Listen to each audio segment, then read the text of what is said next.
Buenas tardes, gracias por acompañarnos en este tercer encuentro dentro del ciclo Mujeres Gallegas, de Rosalía de Castro a nosotras. Está organizado por el programa Lectura Mundi, la Cátedra Galicia América y el Centro de las Artes de la Universidad Nacional de San Martín y auspiciado por el Programa contra la Violencia de Género de la Universidad Nacional de San Martín. Este tercer encuentro lleva por título Salirse del margen. Claudia Piñeiro nació en el Gran Buenos Aires, particularmente en Bursaco, en 1960. Menciono estas cuestiones porque también es interesante el intercambio generacional en torno a estos temas. Es escritora, dramaturga, guionista de televisión, colaboradora en distintos medios gráficos, el medio radial también, y este año está presentando Las Maldiciones. En estos días estuvo en la Feria del Libro y en diferentes ámbitos, pero también ha publicado los relatos para niños Un ladrón entre nosotros, que fue Premio Iberoamericano Funda Lectura en Norma, y Serafín, El escritor y la bruja. Su obra de teatro Cuánto vale una heladera fue estrenada en el marco del ciclo Teatro por la Identidad de 2004, tan vigente nuevamente en estos días, y publicada por el Ministerio de Educación, Ciencia y Tecnología. Su drama, Un mismo árbol verde, ha sido candidato a los premios Florencio Sánchez y María Guerrero y ganó el premio ACE 2007. Sus obras están siendo traducidas a varias lenguas y son disfrutadas por miles de lectores en distintas partes del mundo, y la novela Las viudas de los jueves ha vendido cientos de miles de ejemplares y se convirtió en un clásico popular, además llevado al cine, al igual que Betty Boo y Tuya. Y agora vou facer unha mínima transición ao galego para presentar a Inma López Silva. Sei que moitos de vos quizáis non falades galego, pero ides comprender porque eu falo un galego moi de Bos Aires, moi de barrio de agronomía de Bos Aires, entón penso que Inma López Silva, que escollo galego para escribir e para vivir e para facer política e exercer as súas paixóns, e pronto obtivo o recoñecemento do público e da crítica a través dos premios máis importantes da literatura galega. En 2002, o Premio Xerais de novela por Concubinas, en 2008 o Premio Blanco Amor, entre outros, por Memoria de Cidades sin Luz. Aquí tedes tamén, está un pouco mal a orde, están alá os libros de Inma, pero para ir tamén collendo nota. Memoria das Cidades sin Luz, tamén pertencen a súa obra narrativa as súas coleccións de relatos Rosas, Corvos e Cancións e Tinta. A novela cómica Non quero ser Doris Day, que tamén está por ali, así como New York, New York, un texto sobre a súa vida en Manhattan e Materno Sofía, que tivo moi importante acollida aquí en Bos Aires, en Argentina. Un ensaio escrito ao fío da súa primeira maternidade. Os días iguais de Cando fomos malas, que o libro que está presentando este ano é o seu libro máis recente, que está en castelán e tamén en galego. Publicada en galego hai poucos meses, é a súa novela máis recente e xa cosechou, digámoslo así, o recoñecemento da crítica e do público da súa terra. Con este espléndido traballo, a autora incorpórase ao catálogo da editorial Lumen. E as dúas son activas participantes nas redes sociais, no vencellado a súa literatura, e manteñen un atento vínculo e diálogo cos lectores. Entón, agora volvo ao castelán, les agradecemos, era unha especie de recibimiento y homenaje, después de padecer el tránsito de Buenos Aires, escuchar un poco de gallego para Inma, aunque malo. Les agradecemos a ambas que en esta ocasión entren en diálogo con nosotros a través de este encuentro, que está planeado como un diálogo para el cual se prevé que luego haya preguntas del público. Ambas tienen singulares miradas literarias alrededor de la figura femenina, en algunos textos de forma más directa, pero es algo que siempre está presente. Pienso en Nurit, en Betty Boo y en la mujer que no quiere ser Doris Day. Si les parece, para comenzar, Claudia e Inma, quería preguntarles cómo perciben la presencia de las mujeres en esos libros, pues en esos dos en particular, o cómo las piensan, cómo las van planificando. Bueno, para mí la figura de las mujeres es muy importante desde el principio, aunque creo que a medida que he ido avanzando y escribiendo, le he ido dando cada vez más importancia porque forma parte ya no solo de mi proyecto literario, sino de mi idea del motivo para el que sirve la literatura. Y me explico. Yo creo que la literatura es revolucionaria por definición, tanto el espacio idóneo para hacer una propuesta de lo que debería ser una nueva figura de mujer en nuestra sociedad. Normalmente la feminidad se asocia a lo servil y yo creo que la literatura es precisamente todo lo contrario. La literatura es la revolución y luchando contra las figuras de la feminidad servil a través de la revolución literaria probablemente podemos ganar la revolución feminista. Por eso creo que a medida que he ido escribiendo novelas y ensayos, pues cada vez me he ido adentrando más en esa voluntad más feminista, más apegada también a la capacidad empoderadora de la literatura y a la posibilidad de proponer personajes que muestran que es posible realmente otro modelo de mujer. Y en esa propuesta es en la que me encuentro ahora mismo.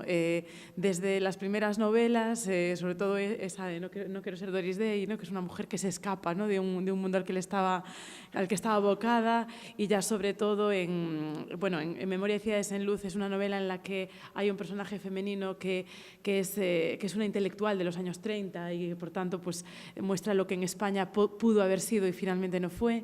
Y Maternosofía yo creo que implica un punto de inflexión, ¿no? Nace con una voluntad de ser un ensayo feminista, un ensayo pues de reivindicación de un modelo de maternidad contrario en muchos aspectos al modelo de maternidad, ¿no? al que se nos intenta convencer, ¿no? Que en mi opinión personal implica una involución en nuestras libertades.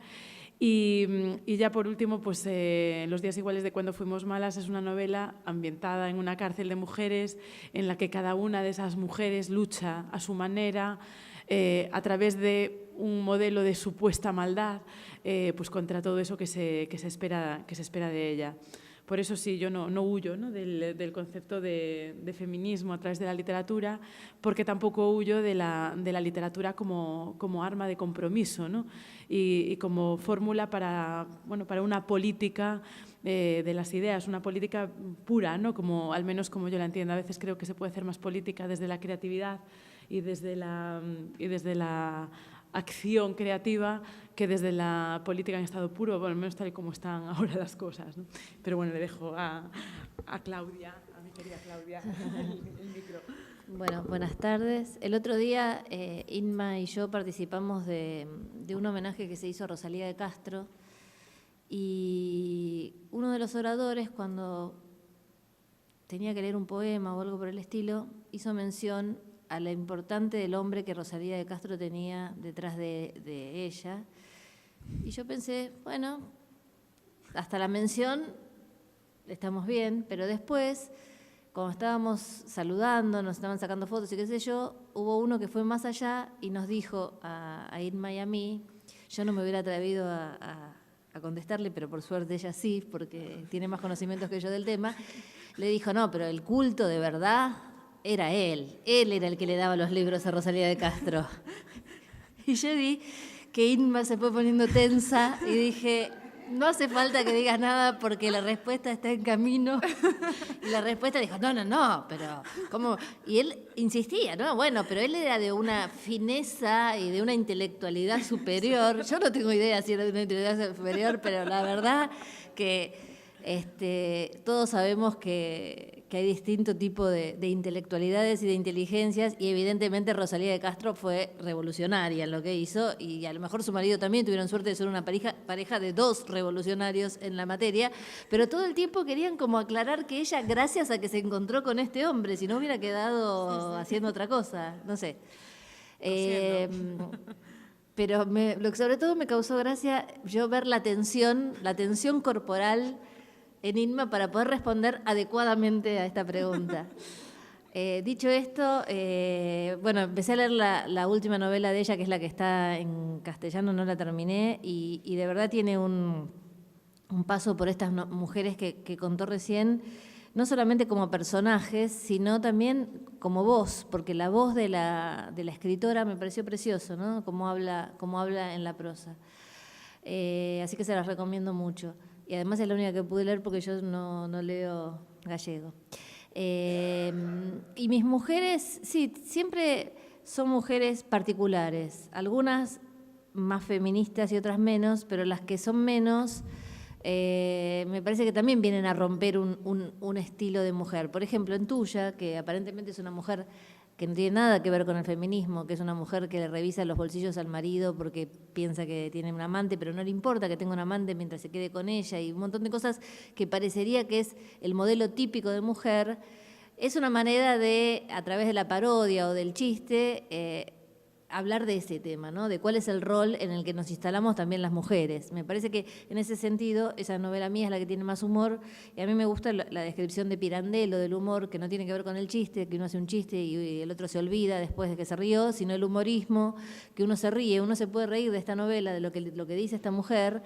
Me parece que muchos cuando la leen se ríen, pero al instante o al rato estás pensando cómo me puedo reír de esta barbaridad, ¿no? Y esa es un poco la reflexión que se le pide al lector, o que a uno le gustaría que hiciera el lector, ¿no? Acompañar a este personaje, reírse, pero también reflexionar como qué barbaridad que esta mujer haga esto. Y la verdad es que cuando yo escribí esa novela uno tiene un montón de disparadores, pero uno de los disparadores era, yo trabajaba en una empresa que uno de los gerentes andaba con su secretaria, y su mujer, en un momento que se fue de viaje con la secretaria a Europa 15 días, su mujer se encerró en su casa 15 días y le dijo a todo el mundo que ella se había ido a Europa. Y a mí me dio tal amargura pensar una mujer encerrada 15 días en su casa para disimular una situación horrenda en la que la pone su marido también, por otra parte, y su imposibilidad de correrse de este lugar. Y bueno, yo al personaje se lo pude hacer solo un fin de semana, porque no era posible a un personaje de ficción tenerlo 15 días encerrado en un lugar porque no era creíble. Y sin embargo, a mí me habían contado esto como que había sido un periodo mucho más largo. Y de alguna manera mostrar eso es, aunque esa mujer no es feminista, es ir contra ese modelo de mujer, ¿no? Después tengo otros, como Betty Boo, que nombró ella, y en Una suerte pequeña también, mujeres que están en contra del rol también típico de la mujer, ¿no? En Una suerte pequeña, en Betty Boo es una mujer que se divorció y que tiene amigas que están todas cerca de entre los 40, 50 años divorciadas, y que parece como que si no tienen un hombre al lado no están completas para la sociedad, y ellas un poco luchan contra este modelo de feminidad. Y en Una suerte pequeña, lo que trabajé más que nada es el tema de la maternidad y el rol de la maternidad, y cómo muchas mujeres son puestas en el rol de la maternidad sin desearlo. Entonces eso produce muchas veces vínculos complicados, maternidades dolorosas, a veces se sale bien parado de eso, a veces no, pero lo que le pasa a esta mujer es que ella cree que no puede ser, que no iba a ser nunca una buena madre. Entonces, a pesar de que quiere a su hijo y todo, siente que no sabe cómo ser madre, que no supo tenerlo a UPA, que no supo darle la teta, que no supo hacer un montón de cosas, porque nunca se preguntó si quería ser madre. Fue madre, era lo que le tocaba en este momento. Terminó la facultad y tenía que casarse y tener hijos, pero nunca se planteó si ella quería, podía y deseaba ser madre. Entonces, desde ese punto de vista, creo que coincide un poco con el planteo de Inma, ¿no?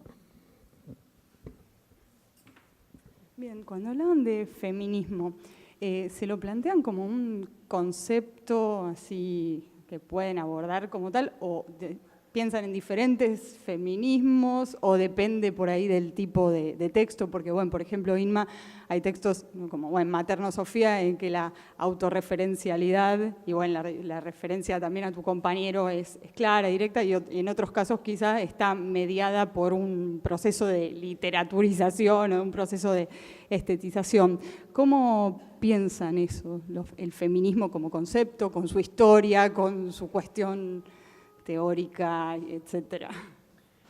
Yo creo un poco como lo decía ahora Claudia, yo distingo entre escribir un ensayo feminista, ¿no? Como puede ser Materno Sofía, o escribir una novela en la que quiero transmitir un contenido de cariz feminista, ¿no? Bueno, pues una parte de la lucha feminista. No es lo mismo hacer tú la teoría o explicar, bueno, determinadas cuestiones sobre la ideología, sobre una determinada ideología. Por ejemplo, pues ahí pues se habla de la maternidad desde el punto de vista del feminismo social. Vale, fácil. Hablo yo misma, desde mí misma, desde mi experiencia, como alguien que quiere, ¿no?, hacer, digamos, abogar por una vida desde ese punto de vista. Pero yo creo, no sé si le pasará a Claudia, pero para mí es más placentero construir esos personajes, ¿no? Y meterte en la piel a veces de personajes que tú no serías de ninguna manera, pero que tienes que entender para explicar precisamente por qué es necesaria esa otra teoría, esa otra lucha, esa otra acción, ¿no?, esa otra acción política o civil o social o llamémosle como queramos. Y por eso, y ese me parece que es el poder, ¿no?, de la literatura, ¿no?, de mostrar. Por ejemplo, yo estaba leyendo hace unos días Las viudas de los jueves y claro, yo decía, claro, es que esas mujeres, una entiende, ¿no?, como esa especie de encierro en sus vidas cómodas, en un rol femenino que les viene medio impuesto, pero que por otra parte también ellas aceptan porque les hace una vida más cómoda, etcétera. Y cómo eso hace que se enfrenten de una determinada manera a todo, a la maternidad, a las relaciones con los maridos, a las relaciones con los hijos, con las criadas. Todo viene dado por su condición de mujer y por su aceptación de un determinado rol femenino, ¿no?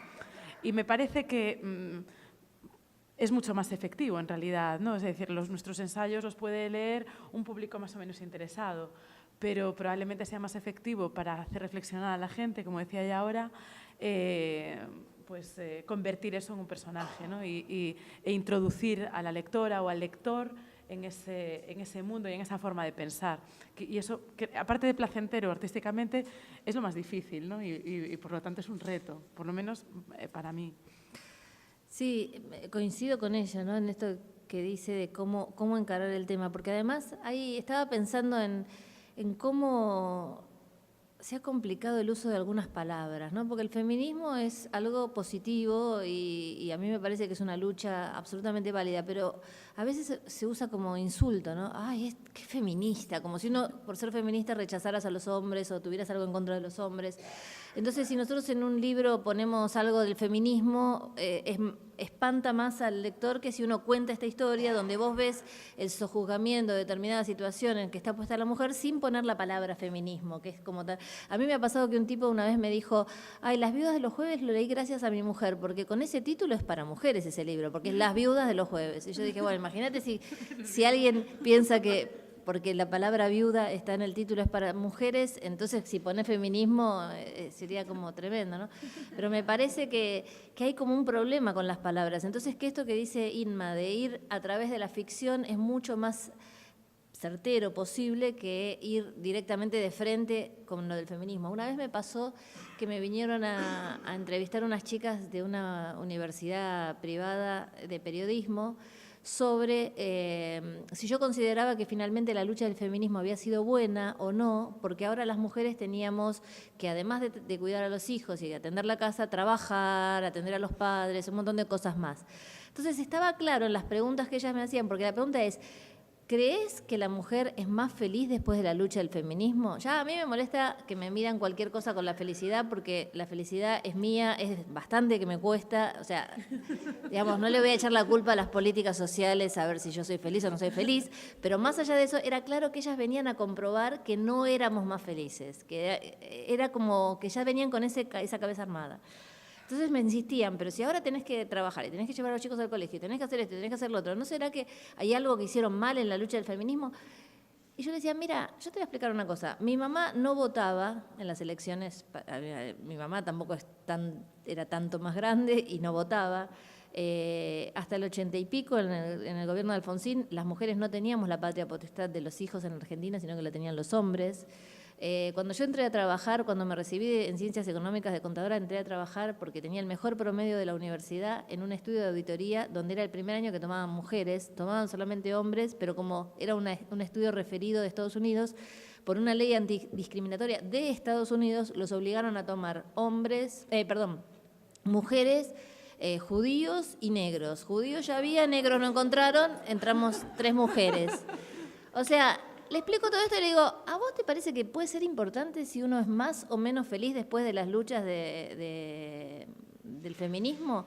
Pero la palabra espanta, por eso me parece muy interesante lo que dijiste vos, de abordarlo, no porque no haya que nombrarlo, yo creo que la palabra está bien y hay que nombrarlo, pero digamos, con determinada estrategia es mejor mostrarlo desde la ficción, a lo mejor que con un ensayo y con las palabras yendo de frente, ¿no? Antes Inma hablaba de encierro y en sus novelas hay diferentes tipos de encierro, desde los literales, como en el caso del último trabajo de Inma, como encierros más simbólicos o encierros más, no sé, con el pasto bien cortado, encierros que tienen que ver con ambientes aparentemente placenteros, pero ¿cómo piensan el tema de las diferentes faltas de libertad, tanto las simbólicas como las literales, y cómo las trabajaron? Si es que, bueno, yo sé que Inma se documentó para esta última novela especialmente, pero ¿cómo se aborda ese tema tan complejo de las faltas de libertad? Yo creo que estamos siempre hablando de la falta de libertad, ¿no? Yo creo que es el gran tema, ¿no?, de la literatura y del arte. Al final tiene que ver con la libertad, en sus diferentes facetas, porque cuando hablamos del amor hablamos de la libertad, cuando hablamos de la guerra hablamos de la libertad, cuando hablamos, los grandes temas acaban siempre, ¿no?, en la cuestión de la libertad. Y supongo que bueno, será porque de alguna manera tenemos la percepción de que nunca seremos totalmente libres, ¿no? Y ahí hay una utopía que conquistar a través de lo que contamos, ¿no? Y un poco luchar contra eso de que la libertad, de que la realidad supera la ficción a través de una ficción más libertaria. Yo en este caso precisamente era, después de pensar en esto, lo que quería contar con esta novela era bueno, cómo a las mujeres, encima de todo esto que acabo de decir, somos menos libres solo por el hecho de ser mujeres. Pero es que además el hecho de ser mujeres nos convierte automáticamente en sospechosas de algo y por lo tanto, bueno, pues un poco malas, ¿no? Un poco más malas. Eso me interesaba, que vos decís, las mujeres son, lo leí en un reportaje en el diario El País, que decís, las mujeres somos un poco más malas. ¿Por qué decís eso? Que parecemos más malas. No, yo es que yo creo que no somos más malas. No es que lo seamos. Perdón, es que hablo así. No, haces bien. Es que se nos considera. Estamos vistas como más malas. Claro, estamos vistas desde, sí. desde Adán y Eva, ¿no? El pecado original es culpa nuestra y entonces ya somos culpables de algo permanentemente. Estamos siempre bajo sospecha. Y ese era el punto de partida. Entonces, claro, yo lo que me planteo es, bueno, si somos ya siempre un poco más malas, ¿por qué narices somos siempre las víctimas, ¿no? Porque en las cárceles, por lo menos en las españolas, y me atrevería a decir que en casi todo el mundo será así, en general las mujeres, el 90% de las mujeres internas están por delitos a los que son inducidas, ¿no?, por sus maridos, padres, primos, hermanos, etc. Entonces, claro, aquí hay una contradicción, ¿no? Nosotras somos malas, pero al mismo tiempo somos infantiles, se nos infantiliza, no se nos permite ni siquiera delinquir, ¿no? Entonces, de esa contradicción de la consideración social de las mujeres y del hecho de hacernos menos libres, precisamente por eso surge la idea de ambientar la novela en una cárcel de mujeres. Y en ese momento pues me empecé evidentemente a meter en el mundo de las cárceles y sobre todo a investigar pues una, cómo se vive en la cárcel y otra pues cómo son los delitos y las vidas, ¿no?, ya no solo de las mujeres, sino de los hombres y las mujeres, porque en realidad la conclusión a la que cualquier persona que se acerque a ese mundo va a llegar es que uno o una, ahí da igual, acaba en la cárcel por pobreza y acaba en la cárcel en realidad por falta de libertad, ¿no? Porque por una necesidad en realidad de delinquir probablemente para conquistar espacios que le han sido negados y sobre los que no tiene capacidad de actuación, ¿no? Y por eso, claro, me parece esas vidas, me parece lo más literario que hay. Porque hay que contar cómo se llega a eso y además hay que dar una alternativa, porque yo creo que en las sociedades benestantes, si realmente lo somos, no nos podemos permitir ese lujo, ¿no?, de encerrarlas ahí y mirar para otro lado, ¿no?, avergonzarnos de todo lo que podríamos llegar a ser todos. Y de ahí surge, ¿no?, esta novela. Si alguien conoce a alguien que haya estado en la cárcel, que me mande un privado. Y entonces recibí algunos privados y me encontré, pues bueno, me cité a través de esos amigos del Facebook, me cité con personas que habían estado en la cárcel. No sé por qué, después de 7 años en la cárcel, cómo necesitaba contarlo. Y paralelamente me leí el libro. El libro os lo recomiendo muchísimo. Es el libro de Mercedes Gallizo. Ella fue directora general de prisiones en el Gobierno de España cuando gobernaba Zapatero. Digo cuando gobernaba Zapatero porque fue un momento importante en la política penitenciaria española. La política penitenciaria española siempre fue bastante avanzada, desde los años 30, de hecho. Fue una de las más avanzadas de Europa. Y ella estaba especialmente empeñada en que había que darle un nuevo avance, sobre todo vinculado con las mujeres en las cárceles. Entonces, ella, de hecho, hizo cambios importantes. Por ejemplo, uno de los cambios fue crear una especie de viviendas que no tuviesen el tono carcelario para que las mujeres pudieran cumplir la condena con sus hijos hasta los 3 años en situación un poco más normal que los antiguos módulos, ¿no?, con niños. Y otra de las cosas que hizo fue humanizar, en cierta medida, la vida en las cárceles. Por ejemplo, mandó construir en las cárceles nuevas gimnasios, piscinas. Digo esto porque en cuanto Rajoy empezó a gobernar, cerró los gimnasios y las piscinas de las cárceles españolas. Entre otros recortes, bajo la idea de cómo van a tener derecho ellos a esto, ¿no? Es decir, ya los juzgamos nosotros otra vez a todos. Y ella publicó un libro que es maravilloso porque yo de esto me enteré leyendo el libro. Hay muchas cosas en la política penitenciaria que no están legisladas, que dependen directamente ya no solo de los directores de las prisiones, sino de la persona en alto nivel que lleva la política penitenciaria. Entonces, claro, toda esta gente le escribía cartas a ella, además cartas manuscritas, cartas a ella para pedirle cosas, pero es que eran cosas tan simples como necesito que me cambien de prisión porque mis hijos no pueden pagarse el DNI y sin DNI no pueden venir a verme. Entonces, son historias terribles, ¿no?, que te hacen ver que esas vidas pues son vidas terribles, claro. Y os lo recomiendo. Se titula Penas y Personas. El título es muy significativo en su doble sentido. Bueno, y los encierros míos, yo cuando leía el libro de ella decía, qué interesante, porque me parecía como dificilísimo escribir a alguien que está dentro de una cárcel si no me documentaba mucho, porque no, en serio, me resulta admirable, ¿no?, como ponerse como meta de escribir 5 mujeres que están adentro de una cárcel, una porque es la directora, ¿no?, del penitenciario, y después, bueno, las otras porque cometieron algún crimen, porque es un mundo que desconozco absolutamente. Entonces me parecía como muy fascinante el proceso de documentación y todo eso, ¿no? Pero los encierros de las mías me las puedo imaginar mejor porque son encierros que tienen más que ver con la vida familiar, es estar encerrado sin que haya candados y sin que haya rejas, ¿no?, o rejas de ese tipo. Pero las mujeres en general de varias de mis novelas están encerradas por su propia aceptación a un rol que le da la sociedad, del que a veces es difícil escapar, ¿no?, porque no necesariamente todo el mundo puede correrse de los roles que tiene impuestos aunque le incomoden. Por un lado uno tiene que saber que le incomodan y querer correrse, pero por otro lado no siempre tenés las herramientas.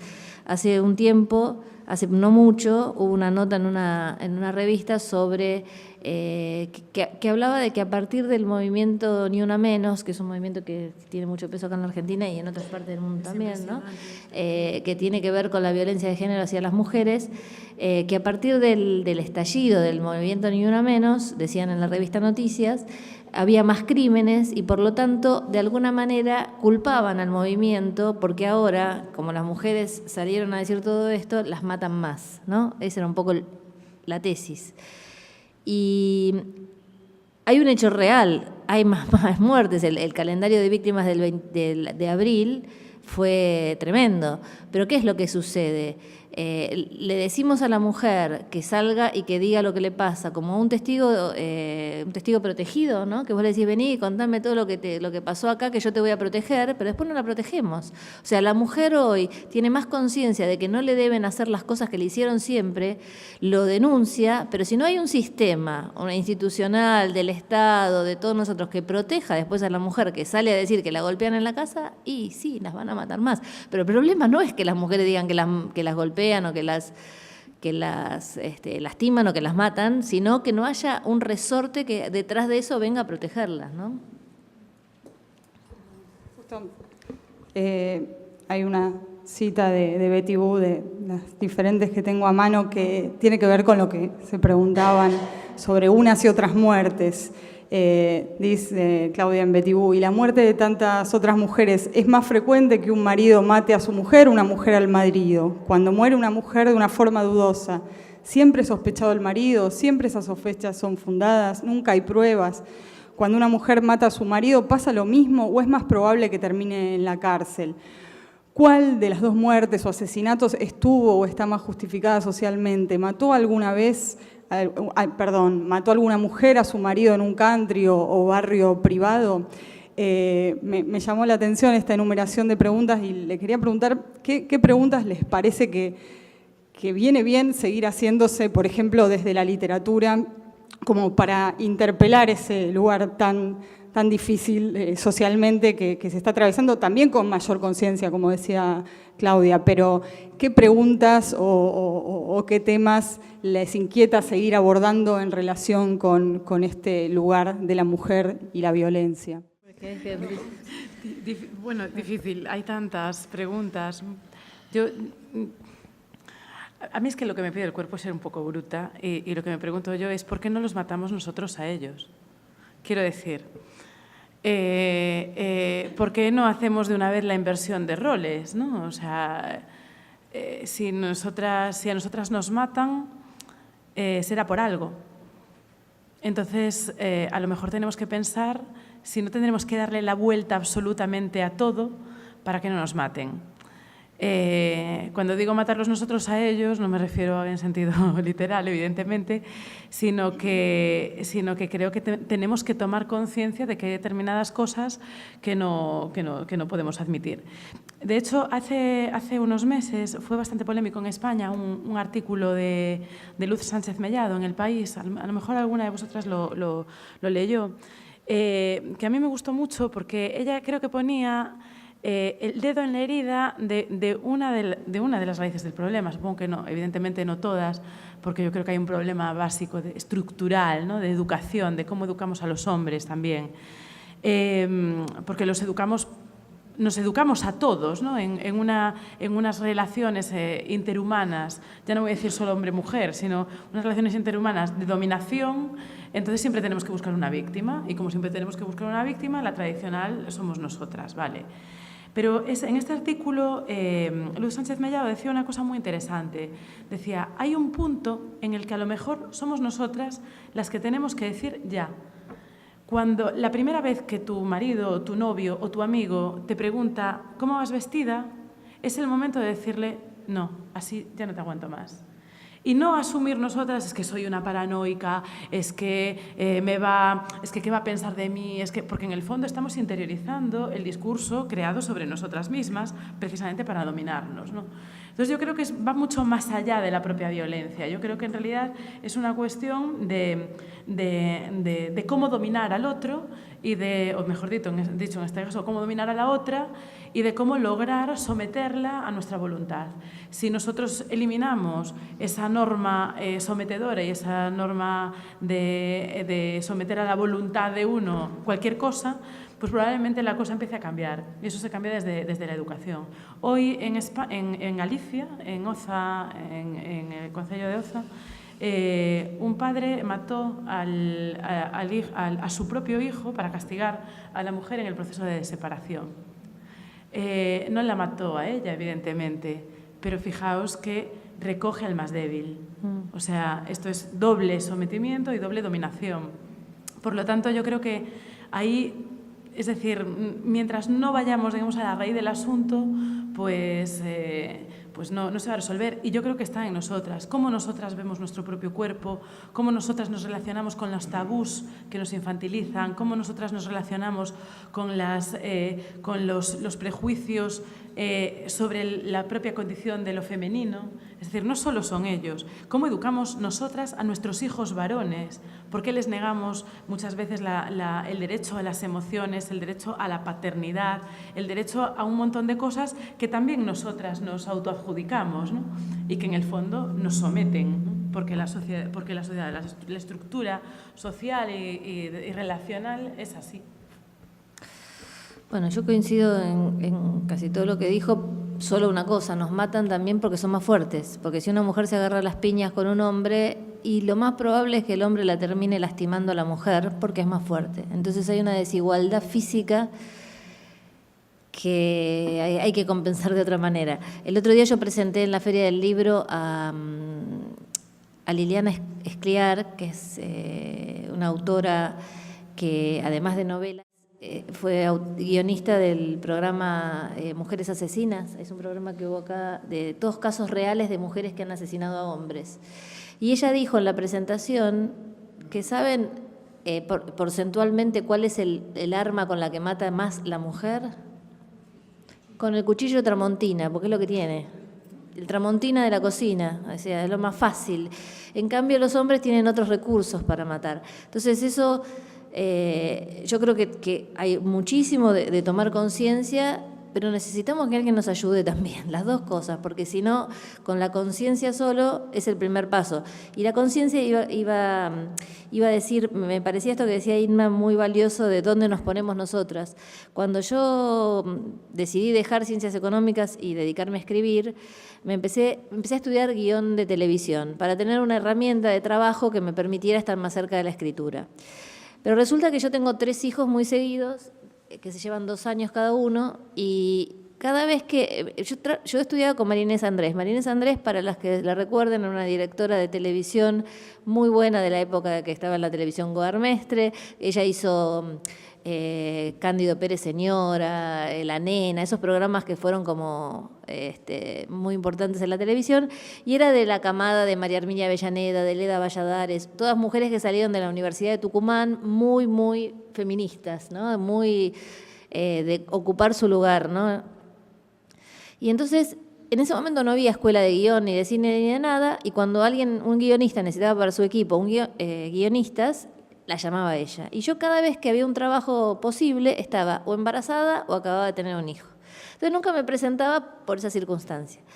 Y cuando tuve mi tercera hija, Lucía, me dice María Inés, mira, Ricardo Rodríguez necesita un guionista y tenés que ir a presentarte. Ricardo Rodríguez es un guionista que en ese momento estaba haciendo, por ejemplo, Grande Pa, Amigos son los amigos, toda una serie de televisión exitosísimas, que cualquiera hubiera querido ir a trabajar con él. Y yo le dije, mira, no puedo porque acabo de tener el bebé y yo durante un año le voy a dar la teta y yo vivo a 50 kilómetros de Buenos Aires, no puedo dejarla sola y no me puedo acercar a darle la teta.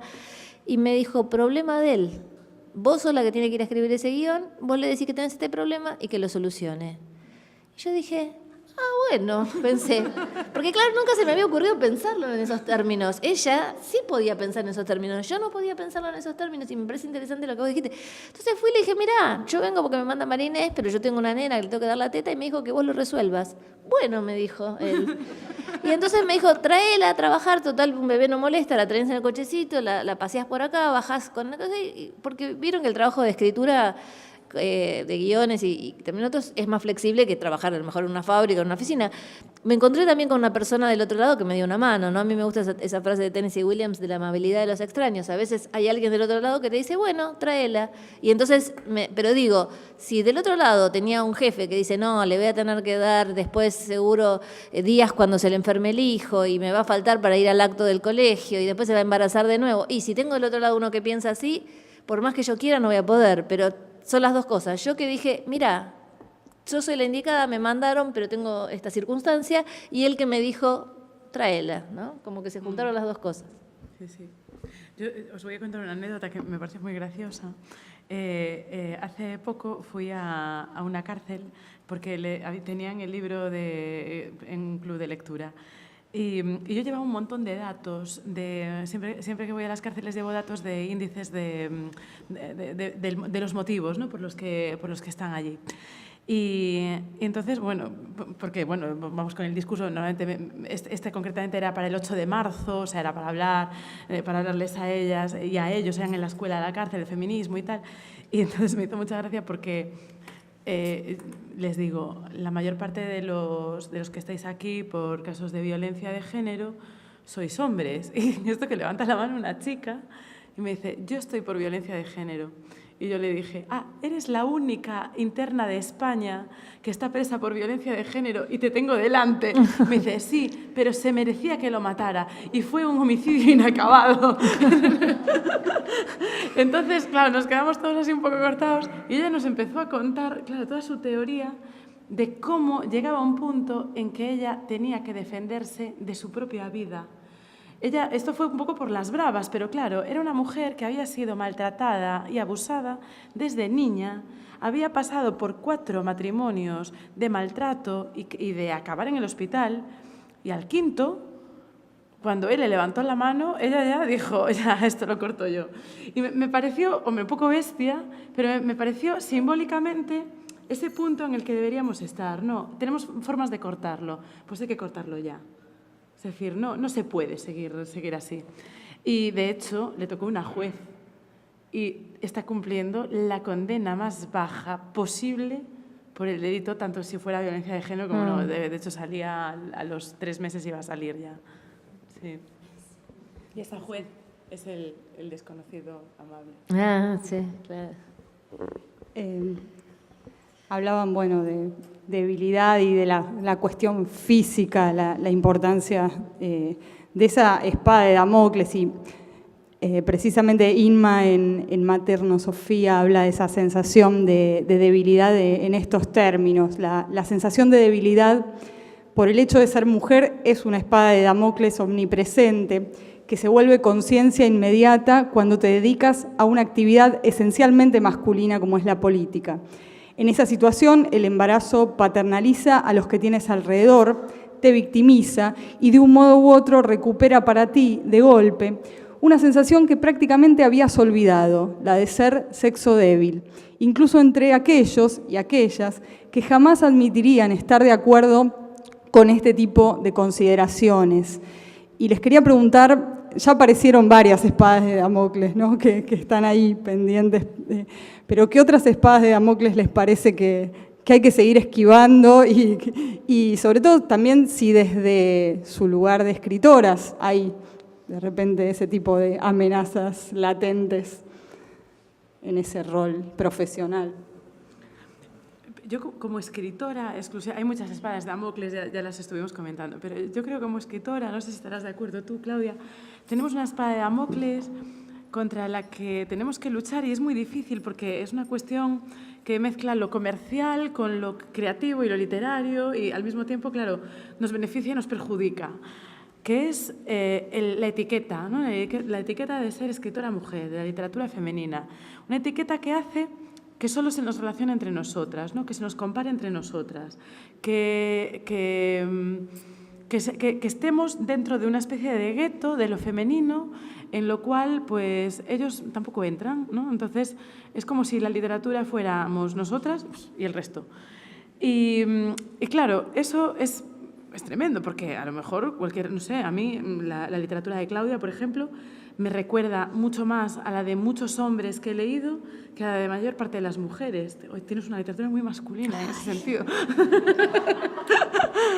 Y sin embargo, no sé, claro, no sé cómo se está haciendo pues, la promoción de tus libros aquí, claro. Me dijeron, lo van a leer los hombres porque habla de la política. Porque habla de la política, ¿ves? Claro, pero es lo que tú decías, ¿no? Como lleva el título Viudas, ya es para mujeres, tal. En la literatura gallega, además, es muy habitual, es la literatura de mujeres y ya está. Y entonces ya automáticamente pues no se habla de qué relación tenemos nosotras con ellos, de si nuestros libros tienen concomitancias, que las tienen, pero siempre lo dicen ellos. siempre cuando estamos en una mesa, ¿no? Pues siempre son esos que dicen, yo es que también escribo con protagonismo femenino, pero claro, a ellos no los colocan en nuestra etiqueta, es decir, vienen ellos, nos conquistan un rato y luego se van. Y yo creo que esa probablemente es una espada de Damocles, pero es muy difícil de luchar contra ella, porque claro, las etiquetas también son necesarias para clasificarnos y para vender libros, que al final también es lo que queremos todos, ¿no? Por eso yo últimamente pienso mucho en eso.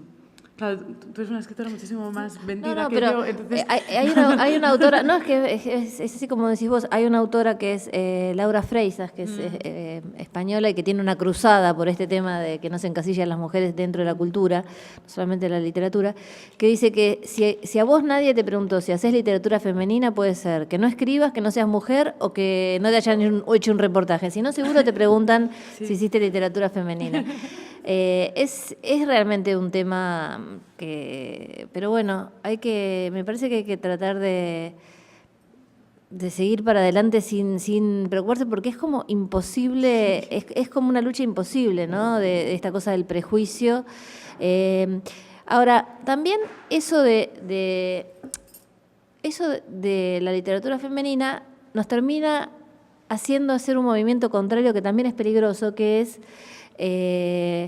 negar que hay un punto de vista femenino cuando uno escribe una novela. Tu novela tiene un punto de vista femenino. Y uno, en el afán de que no te vayan a decir que es literatura femenina, decís, no hay literatura femenina, hay hombres que escriben y mujeres que escriben, hay buena y mala literatura. Esas son todas las respuestas que nos salen automáticamente. ¿Por qué? Porque nos tenemos que defender de un desprecio que hay en la frase solapadamente. Cuando te dicen, es literatura femenina, lo dicen con desprecio, no lo dicen como, ay, qué bueno, es literatura femenina, no. Entonces, uno automáticamente dice, no hay literatura femenina, hay buena y mala literatura, etc. Pero realmente tu novela tiene un punto de vista femenino y muchas de mis novelas, Elena sabe, una suerte pequeña, etcétera, también, porque tenemos cabeza de mujer. Entonces, cuando tenemos que ponernos en un personaje masculino, nos cuesta y lo hacemos y nos gustará hacerlo o no, pero digamos, es un desafío porque no tenemos otra cabeza. Entonces, también me parece que en esta cosa no nos tenemos que dejar llevar puesto las ventajas de tener un punto de vista femenino, porque a veces una mujer, por tener un punto de vista diferente, puede mirar una situación de un modo diferente, ¿no? Una situación que no tiene que ver con lo femenino, puede ser una situación social, un asesinato, puede ser lo que se les ocurra, pero a veces hay algunas cosas de lo femenino que me parece que le da una particularidad que el hecho de querernos defender nos hace negar, pero que no estaría del todo mal tenerlo como recurso, ¿no? Y además hay que reivindicarlo, porque ese punto de vista está vedado de la literatura, de la historia de la literatura. Claro. Entonces, es ahora cuando empieza a verlo, pero no sé si aquí existe, pero en España hay un movimiento bastante fuerte, que por cierto lidera Clásicas y Modernas, claro, que es la asociación en la que está Laura Freisas. Sí. Que bueno, vinculado con el mundo del teatro y el guión de cine y todo esto, pues están luchando por ese punto de vista femenino, porque en ese mundo del teatro, lo sabes mejor que nadie, del teatro y el audiovisual, hace que haya menos trabajo para las mujeres, porque hay menos personajes femeninos. Claro. Por lo tanto, hay menos mujeres guionistas también. Y ganan menos, viste que hicieron una cruzada, no sé si era Meryl Streep o qué, porque por el mismo trabajo... Cobran menos. Pero claro, tradicionalmente, tú si agarras la historia de la literatura dramática, no tienes, ya no digamos personajes importantes, digamos, de peso, no hay mujeres o hay muy pocas mujeres frente a los tropecientos mil hombres que hay maravillosos como personajes en las obras de Shakespeare, por ejemplo. Claro. Entonces, ese punto de vista femenino... Además de que las mujeres las representaban hombres porque no podían... Exactamente, también.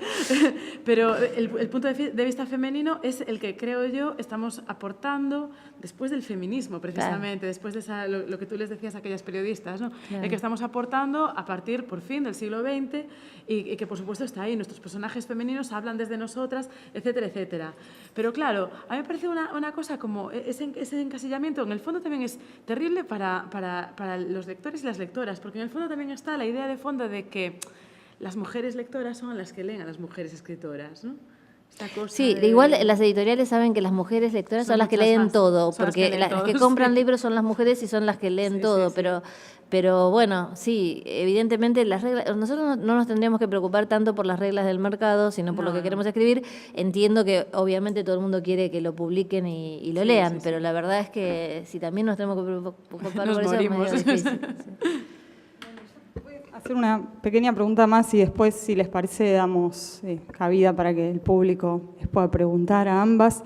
En relación con lo que hablaban de ponerse en la cabeza de mujeres o de hombres, el trabajo de la perspectiva, particularmente en la literatura, hay una cita que tomé de Los días iguales de cuando fuimos malas, de la última novela de Inma, que me parece que calibra muy bien eso de meterse en la cabeza del hombre, pero también desde seguir manejando el punto de vista femenino.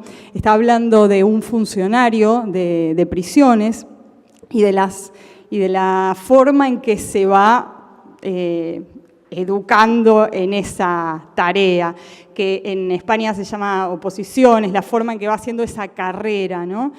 Entonces, el texto de Inma dice: siempre creí que mientras que opositan, aprenden a no vernos como a mujeres y así poder practicar con nosotros una especie de trato administrativo, distante, ideado para que pienses que sentirte despreciada no es más que una ilusión personal tuya, causada sobre todo por los años de presidio. Y ahí habla también de un concepto muy interesante que es el de mujeres sin vida, pero me llamó la atención eso del ida y vuelta en la cabeza del otro y como mencionaba Claudia, me imagino que es bastante más dificultoso. Entonces, les quería preguntar si trabajan de un modo diferente o de qué modo indagan y bucean en esa perspectiva masculina que con mucha maleabilidad también tienen en cuenta en todos sus libros, porque no es una cuestión de un solo punto de vista. Para mí, en mi caso, el punto de vista masculino es muy fácil, porque es el más tratado, es estructural, está siempre presente. No hay más que leer Shakespeare, por ejemplo, y ya está, ya lo tienes prácticamente hecho. O estoy exagerando un poco, pero... no, estoy exagerando un poco, pero es eso. Creo que el punto de vista masculino es el que está más tratado en la literatura, además desde muchos puntos de vista distintos, ¿no? Sí que es verdad que puede parecer difícil para nosotras, ¿no?, meternos en ese rol de hombre y tal, pero bueno, pues eso somos escritoras, ¿no?, para imaginarlo y usar de aquí y de allá entre los hombres que conocemos, los hombres que hemos leído y luego la estructura que nos construye, ¿no?, socialmente, pues ahí aparecen esos hombres. A mí me parece más difícil, sinceramente, a pesar de ser yo mujer, darle voz literaria a las mujeres, porque no tengo asideros, no tengo esa tradición, ¿no?, a la que agarrarme. Entonces, tengo la sensación de que lo tenemos que construir, ¿no?, igual que construimos durante todo el siglo XX nuestra ideología propia, ¿no?, la del feminismo. Pues yo creo que estamos en ese punto, como escritoras, en el que tenemos que crear ese punto de vista. Y a mí me parece muy interesante. Y es un poco lo mismo que decíamos antes, ¿no? Es aportar eso que no es una etiqueta, es lo que hacemos realmente. Sí, a mí me pasó que cuando escribí Las grietas de Jara, yo siempre en un libro trato de superar algo que me parece que en los anteriores no estaba tan bien o algo así, quizás me doy cuenta yo, pero trato de superarlo. Y me pasaba que en los libros anteriores yo me ponía automáticamente en el punto de vista de una mujer. Aunque no fuera voz de primera de mujer, el punto de vista generalmente era de los personajes femeninos. Entonces, en Las grietas de Jara me obligué a que sea una tercera, pero muy pegada al personaje principal, que es un hombre. Y este hombre es un arquitecto que está en la crisis de la mediana edad con su profesión y con su familia. Entonces, tiene muchas ideas de nosotros decimos hacerse los ratones, que es que mira a su compañera y piensa, bueno, yo de mi mujer no me voy a separar porque estoy bien, pero si algún día se muere, esta podría ser Alguien. Eso me fue fácil porque me lo dijo un compañero de trabajo una vez. Entonces era trasladable. Uno lo toma así de la cabeza del hombre y lo pone en el texto y ya está. Pero digamos que no era todo tan así. Yo también tengo hijos varones, tenía su papá, tengo otras parejas varones y además tengo un montón de amigos varones, pero no es tan fácil. Y decía, bueno, ¿cómo hago? Entonces le pregunté a distintos amigos, a mi hermano, si podíamos juntarnos porque yo necesitaba charlar sobre cómo los hombres se hacen los ratones, porque no sabía si era de la misma manera que las mujeres nos hacemos los ratones. Y todos me dijeron que sí, pero ninguno concretó la cita. Siempre me dejaron plantada. Entonces dije, bueno, no me queda más remedio que pensar que los hombres se hacen los ratones de una manera bastante parecida a las mujeres, o que las mujeres, si nos liberáramos, nos haríamos los ratones más o menos parecidos. Inventé ese personaje. Pero de todos modos, yo en ese libro tenía un asesor en la parte de los edificios de Buenos Aires, porque hay un recorrido por unos edificios de Buenos Aires que es un arquitecto. Y un día estábamos en el Hotel Castelar, es un hotel muy de la colectividad, ¿no? Donde estuvo Lorca. Y entonces es muy tradicional y los mozos son muy tradicionales y este arquitecto era muy arquitecto y muy simpático y muy movedizo, y para colmo era un día que estaban luchando habían venido los del campo de la 125 que estaban con la ropa de campo y las alpargatas y no sé qué, todos hombres de campo. Estaba yo con el arquitecto, los hombres de campo, los mozos del Castelar, muy serios, y le digo, mirá, necesito saber.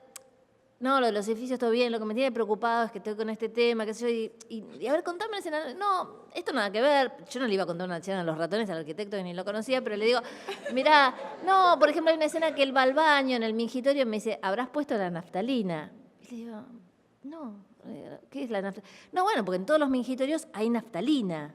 No sé si ustedes las mujeres saben, pero no es que hay naftalina, ponen unas cosas así de naftalina.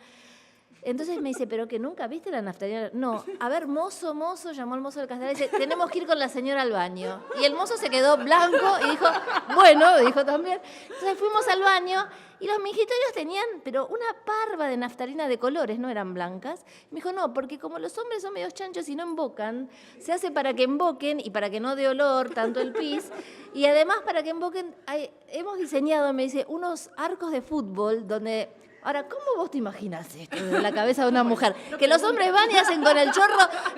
Después me manda unos cosos que se pegaban en los mingitorios que eran como si fuera tiro al blanco, que tenés el 100, el 80, el 50 segundos donde embocás el chorro. ¿Cómo se te ocurre eso si no te lo dice un hombre? Es imposible. Eso sí, les preguntas. Además, es divertidísimo cuando les preguntas cosas de lo suyo. Yo estoy ahí ahora con la novela próxima que estoy escribiendo y tengo un montón de dudas sobre cuestiones, sobre de qué hablan los hombres entre ellos, cómo tratan los temas. Claro, ahí está el tema de la tradición. Sabemos de lo que hablan las mujeres. No hablan mucho, eso yo te lo voy diciendo. No te creas. Yo ando preguntando por ahí y cuando se sueltan, pero dices, ¿cómo escribo yo esto? Van a aparecer mujeres. Entonces digo yo, es que no puede ser, claro. Tienen tan vedado el terreno de las emociones. Claro, eso que digo, que hablan de otras cosas capaz y entre medio se les va... No, el problema es que ellos lo hablan, pero si tú lo pones en una novela, no va a ser creíble porque no das con el estilo. Porque, claro, ese tipo de temas más emocionales... Por ejemplo, yo le preguntaba a mi marido, mira, ¿y vosotros, o sea, cuando os dejan, cómo os lo contáis? Pues, decimos que nos dejan. Ya, pero ¿cómo? y claro, tú cuando te pones a contar eso, yo empiezo a redactar, chaca, y digo... Falta algo. Esto es una tía. No puede ser, esto es una tía. Tengo que encontrar la manera. Y claro, esto es trabajo de campo. Esto es como lo de leer sobre cárceles, ¿sabes? Sí, o sea, es parte del proceso de investigación. Porque hay cosas que bueno... Pero te va a ser más fácil encontrar libros sobre cárceles que libros de hombres que los dejaron, ¿o no? Bueno, te lees a Freud y... Bueno, pasamos a algunas preguntas. Aurea, ¿te parece bien? Ahí Aurea tiene un micrófono. Allá atrás.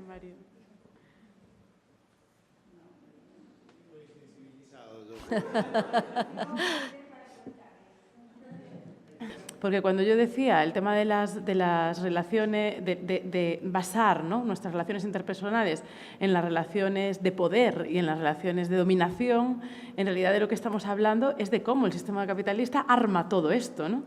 Y claro, en el fondo, toda esta cuestión del patriarcado no es otra cosa que una fórmula de control de la mitad de la población, que tan bien montada que encima se lo cree. Entonces yo creo que ese movimiento emancipador, por supuesto, como todos los movimientos revolucionarios, una verdadera revolución no se hace si no es para cambiarlo todo, ¿no? Y yo creo que el movimiento feminista es un movimiento verdaderamente revolucionario porque en realidad lo cuestiona todo, desde un punto de vista muy concreto, pero lo está cuestionando todo, ¿no? Bueno, hay muchos feminismos, como sabes, ¿no? Pero digamos que yo creo que en su raíz profunda, filosófica, va hacia ahí.